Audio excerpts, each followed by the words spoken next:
Imagine कीजिए एक सुबह आप नोटिस करते हैं कि टेम्परेचर नॉर्मल से 10 डिग्री सेल्सियस ज़्यादा है। नदियाँ धीरे धीरे सूख रही हैं और वेदर अनप्रेडिक्टेबल होता जा रहा है। कब धूप, कब आंधी और कब क्लाउड बर्स्ट हो जाए, कोई नहीं जानता। ये सुनने के बाद आप में से कईयों के मन में ग्रीन हाउस इफेक्ट का नाम आया होगा। ग्रीन हाउस इफेक्ट अब एक ग्लोबल कंसर्न बन चुका है। अब एक सवाल, क्या अर्थ सच में एक जाइंट ग्रीन हाउस बन रही है? और अगर हाँ, तो इसके लिए जिम्मेदार सिर्फ इंडस्ट्रीज और व्हीकल्स हैं या फिर एक ऐसा नेचुरल प्रोसेस जिसके बिना हम शायद आज जिंदा ही ना होते? क्या होगा अगर मैं आपसे कहूँ कि एक ही प्रोसेस ने अर्थ पर लाइफ को पॉसिबल भी बनाया और आज वही प्रोसेस अर्थ के फ्यूचर के लिए सबसे बड़ा थ्रेट बनता जा रहा है। आज के वीडियो में हम न सिर्फ ग्रीन हाउस इफेक्ट को समझेंगे बल्कि यह भी जानेंगे कि अर्थ के लिए कभी ब्लेसिंग होने वाला ग्रीन हाउस इफेक्ट कैसे एक कर्स में बदल गया। तो चलिए शुरू करते हैं। अब एक सिंपल क्वेश्चन, इसे ग्रीन हाउस का नाम क्यों मिला? ग्रीन हाउस ट्रांसपेरेंट ग्लास से बना एक रूम होता है जिसे नर्सरी में प्लांट्स ग्रो करने के लिए बनाया जाता है। सनलाइट इस ग्लास के थ्रू अंदर आती है और हीट एनर्जी का कुछ पार्ट ग्रीन हाउस के अंदर ट्रैप हो जाता है। इससे ग्रीन हाउस के अंदर वार्मथ बनी रहती है और ठंड में भी प्लांट्स ग्रो कर पाते हैं। तो क्या अर्थ के ऊपर भी कोई इनविजिबल ग्लास लगा हुआ है? ऑब्वियसली नहीं। दरअसल अर्थ के एटमॉस्फेयर में कुछ गैसेस नेचुरली प्रेजेंट होती हैं जिन्हें ग्रीन हाउस गैसेस कहा जाता है, जैसे कि carbon dioxide, water vapour, methane और नाइट्रस ऑक्साइड। सन से निकलने वाला electromagnetic radiation short wavelength radiation के फॉर्म में अर्थ तक पहुंचता है। अर्थ इस एनर्जी को एब्जॉर्ब कर लेती है, फिर लॉन्ग वेवलेंथ इंफ्रारेड रेडिएशन के रूप में इसे वापस स्पेस की ओर भेजने लगती है। अर्थ के एटमॉस्फेयर में मौजूद ग्रीन हाउस गैसेस इस आउटगोइंग रेडिएशन का कुछ पार्ट एब्जॉर्ब कर लेते हैं। ये ट्रैप्ड हीट अर्थ को इतना वार्म रखती है कि यहाँ लिक्विड वाटर, जंगल और समुंदर बने रहें, जो जीवन के लिए जरूरी है। गेस करिए, अगर पृथ्वी पर ग्रीन हाउस इफेक्ट बिल्कुल ना होता तो एवरेज टेम्परेचर कितना होता? जवाब है -18 डिग्री सेल्सियस, मतलब वाटर के फ्रीजिंग टेम्परेचर से भी काफी कम। लेकिन ग्रीन हाउस इफेक्ट के कारण अर्थ का एवरेज टेम्परेचर आज 15 डिग्री सेल्सियस के लगभग है और इसी के कारण हम सरवाइव कर पा रहे हैं। यहाँ तक सब कुछ ठीक था। ग्रीन हाउस इफेक्ट और हमारा प्लैनेट परफेक्ट हार्मनी में थे, जीवन फल फूल रहा था। प्रॉब्लम तब शुरू हुई जब ह्यूमन एक्टिविटीज की वजह से ग्रीन हाउस गैसेस का कॉन्सेंट्रेशन जरूरत से ज्यादा बढ़ गया। अर्थ ज्यादा हीट स्टोर करने लगी, लेकिन ये एक्स्ट्रा ग्रीन हाउस गैसेस आती कहाँ से हैं और कैसे क्लाइमेट चेंज कॉज करती हैं? जवाब समझने की कोशिश करते हैं। जरा उस ग्रीन हाउस के बारे में सोचिए जहाँ ट्रैप्ड हीट प्लांट्स को जिंदा रखती है। लेकिन अगर ग्रीन हाउस का टेम्परेचर एक बेरेबल लिमिट को क्रॉस कर जाता है तो क्या होगा? प्लांट्स झुलस जाएंगे। अर्थ के साथ भी कुछ ऐसा ही हो रहा है। लगभग 300 सालों पहले तक green house effect normal range में था। फिर आया वो दौर जिसने सब कुछ बदल दिया।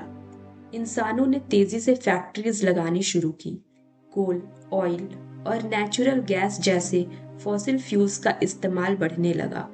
पॉपुलेशन बढ़ा, साथ ही इलेक्ट्रिसिटी की डिमांड भी। नए घर और इंडस्ट्रीज बनाने के लिए बड़े पैमाने पर पेड़ काटे गए, जिससे कार्बन डाइऑक्साइड एब्जॉर्ब करने वाले फॉरेस्ट्स कम होते गए। सड़कों पर गाड़ियों की संख्या लगातार बढ़ने लगी। इन सब से ग्रीन हाउस गैसेस जैसे कि कार्बन डाइऑक्साइड और नाइट्रस ऑक्साइड का एमिशन बढ़ने लगा। रेफ्रिजरेटर्स और एयर कंडीशनर्स में इस्तेमाल होने वाली कुछ गैसेस जैसे कि हाइड्रोफ्लोरोकार्बन्स भी ग्रीन हाउस एमिशन को बढ़ाने लगी।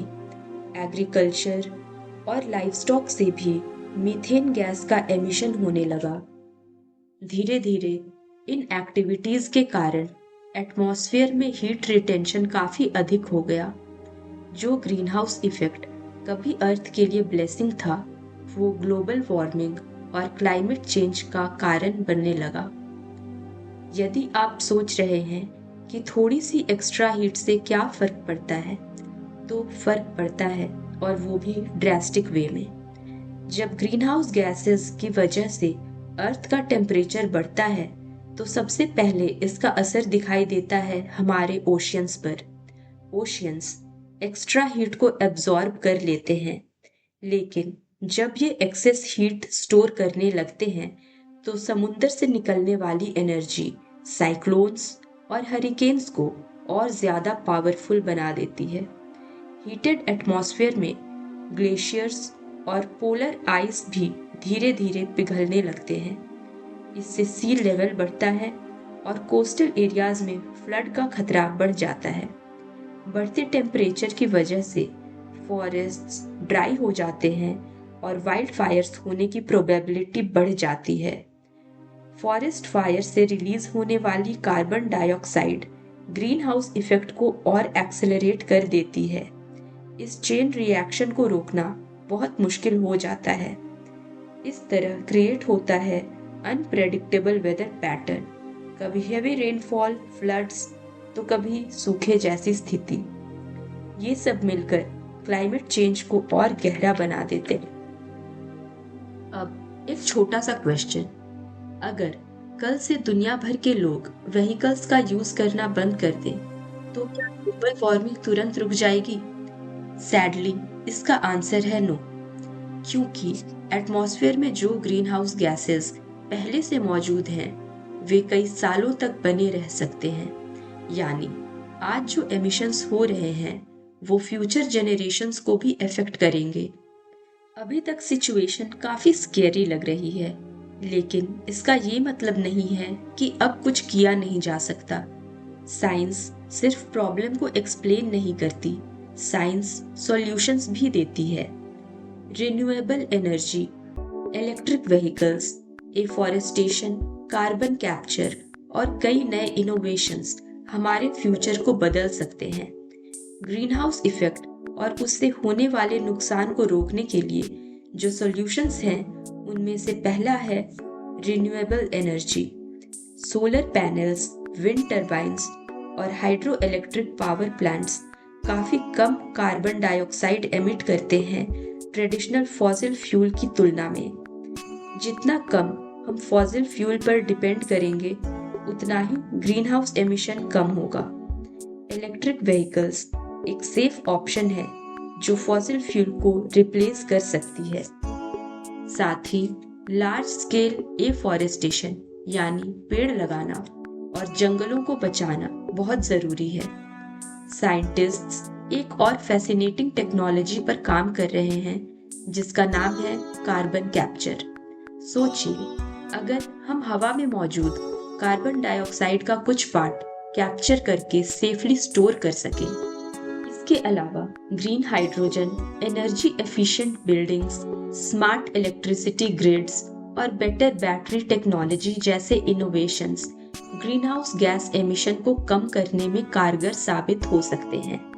और ये सब सुनकर अगर ऐसा लगे कि ये साइंटिस्ट्स और गवर्नमेंट्स का काम है, इंडिविजुअल का नहीं, तो ऐसा नहीं है। पब्लिक अवेयरनेस बहुत बड़ा बदलाव ला सकती है।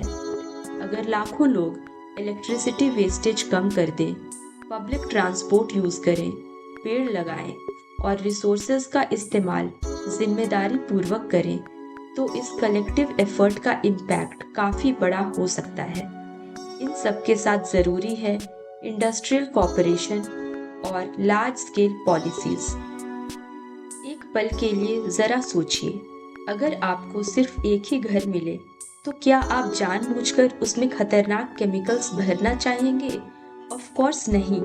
और सच तो ये है कि ह्यूमैनिटी के पास भी सिर्फ एक ही घर है। उसका नाम है अर्थ। ग्रीन हाउस इफेक्ट ना तो कोई विलन है और ना ही हीरो। ये बस नेचर का एक प्रोसेस है जो बैलेंस में रहे तो एक सर्वाइवेबल प्लैनेट देता है, लेकिन जब बैलेंस डिस्टर्ब हो जाए तो डिजास्टर का कारण बनता है। और शायद इसीलिए नॉलेज हमारा सबसे पावरफुल टूल है। अगर हम आज ग्रीन हाउस इफेक्ट को लेकर अवेयर हो जाएं, तो कल बेहतर डिसीजंस ले सकते हैं और वही डिसीजंस हमारे प्लैनेट का फ्यूचर डिसाइड करेंगे। अगर वीडियो पसंद आया हो तो इसे लाइक करें, अपने फैमिली और फ्रेंड्स के साथ शेयर करें और ऐसे ही फैसिनेटिंग साइंस वीडियोस के लिए साइंस लाइफ को सब्सक्राइब करें। मिलते हैं अगले वीडियो में।